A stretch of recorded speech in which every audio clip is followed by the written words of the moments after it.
For Off the Block, I'm Vinny Lopes, and we are now joined by Lincoln Memorial head coach John Cash after his team got a huge victory tonight, beating in-state rival King in 3 games to win the Tennessee belt. Coach, I have to ask, pretty impressive play. First time your program's ever swept the Tornado. How would you assess how your players were able to play tonight? I thought it was a pretty solid match. We've had 8 great days of practice and match with Quincy going into this. Getting better every day, really paying attention to a lot of the little things, and everybody competing at a high level. If you're getting that in practice, you're going to get those results in the game because everybody's going to get out there and give it everything they got because they know, number one, it's your job. Number two, you've got other guys that are ready and prepared behind you in case you need them, but, you don't want to lose your job either. So that competition paid off. Definitely today we really did a great job of touching a lot of balls on the block, which were quality touches that we could transition into. Good offensive play, solid, and our serving game was tough again. Well, Coach, talking about the good offensive play, we all know the numbers that Evan Corey puts up routinely, but you also look at the box score tonight. Your other 2 pins, Logan Kearney and Jordan Wally, both had double-digit kills. Can't you just talk about the play of both those 2 tonight, what they were able to be so successful? Yeah, absolutely. I mean, it's again another direct thing from practice. Those 2 were going at it across the net from each other just the day before, so they were really battling, and everybody was just like, "Man, those guys got after it," and they played really good ball and had a hard time slowing each other down. And I said, "You bring that into the next day, you're going to see the results of that." And man, Jordan's been pretty steady for us all year long as a good senior leader, and Logan has, while had a little up and down here and there, he is a steadying force for us because his ball control, having been the libero the year before, is very good. So he's not a typical outside that way. He can pass really, really well. So we stay in system a lot with him back there, and then we get our one-on-ones, and then it's their job to finish. And they've done a really good job of that. They've really had a good focus on what they're trying to do and the execution in the game plan. Errors are going to happen here and there, but they've been minimized quite a bit, and I think you saw that again tonight. When we needed to make the plays, we made them tonight.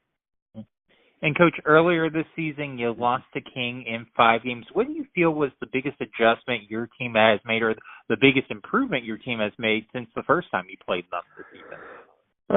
Well, first time we played them, we had 25 service errors and 18 hitting errors. So it was the timeliness of all of those combined, because that was one of our best offensive matches of the season. We actually hit 571 in one of the sets we lost.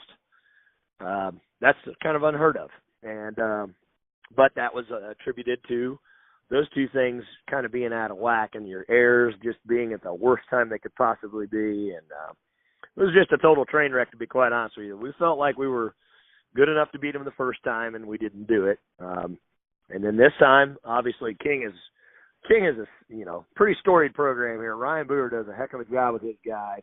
He's got quality kids. All of them are good guys. They play hard. They get after you.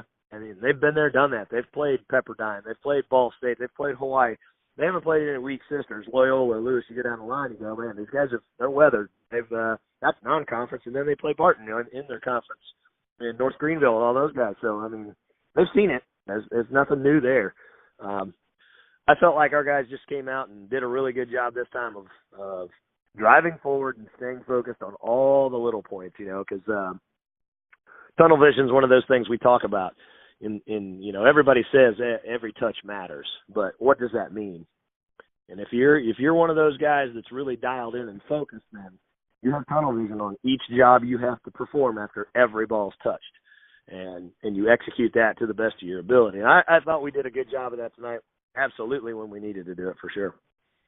And, Coach, one of the interesting things about the King versus Lincoln Memorial matches, you've gone out and you've actually made it a trophy game. Can you just talk a little bit about what you've done to kind of add a little extra flavor to this rivalry match?